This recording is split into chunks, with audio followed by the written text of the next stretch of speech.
المحسنين صدقة وتقبلها نقدم ذلك إلى حضرة سيدنا وحبيبنا وشفينا رسول الله محمد بن عبد الله صلى الله عليه وسلم سيد الأنبياء والمرسلين وآل الصحابة والقرابة والتابعين والتابعين من العلماء والأولياء والشهداء والصالحين وسلم سيدنا المهاجرين وأحمد بن عيسى وسيدنا بكر مقدم وابن علي بعلى والحبيب علي من بكر ووصولهم وقولهم إلى يوم القيامة ثم أرسلنا عبد الرحمن سكا ثم أرسلنا بكر السكران ثم أبي عبد الله عيدرس الأكبر ثم أرسلنا بكر من عبد الله عيدرس العادين الحبيب عمر المحضر الحبيب بكر من سلم صاحب الإنان ومن الحبيب عمر بن عبد الرحمن الأعضاء صاحب الراتب الشيخ علي بن عبد الله بن رسول من الحبيب عبد الرحمن الجوبل والحبيب عبد الله بن علي الحداد ثم إلى الحبيب علي بن محمد بن حسين بن عبد الله الحسي وأصولي وقري وتلامذته وأهل تريم وأهل سيون من النساء والرضا خصوصا على المرأة ثم إلى روحي سيد الشيخ عبد القادر الجيلاني ثم إلى روحي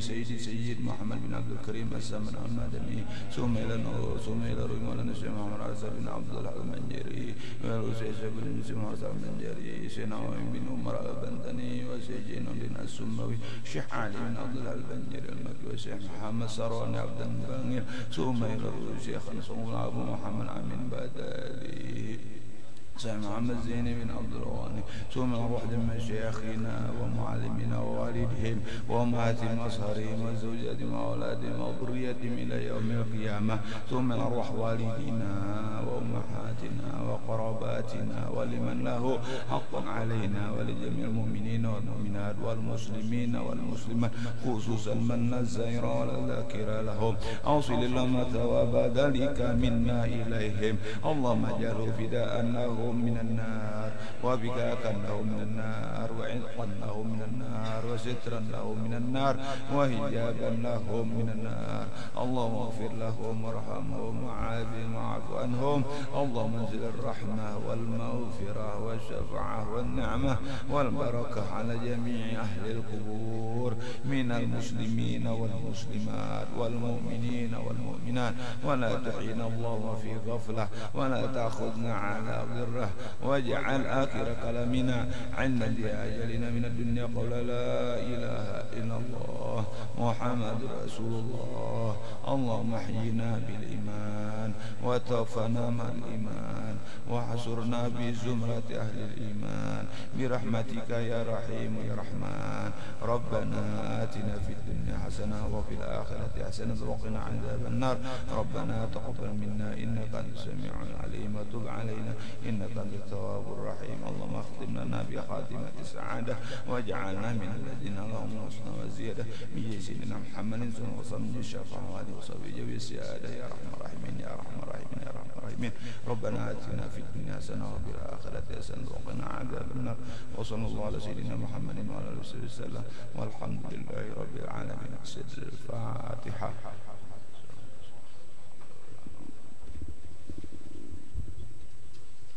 أمين اللهم بارك لنا وبارك اللهم ارحمنا سيدنا ومن اللهم سيدنا ومن اللهم سيدنا محمد اللهم اغفر لنا ذنوبنا ولوالدينا وارحمهم كما ربونا صغارا ولجميع المؤمنين والمؤمنات والمسلمين برحمتك يا الراحمين.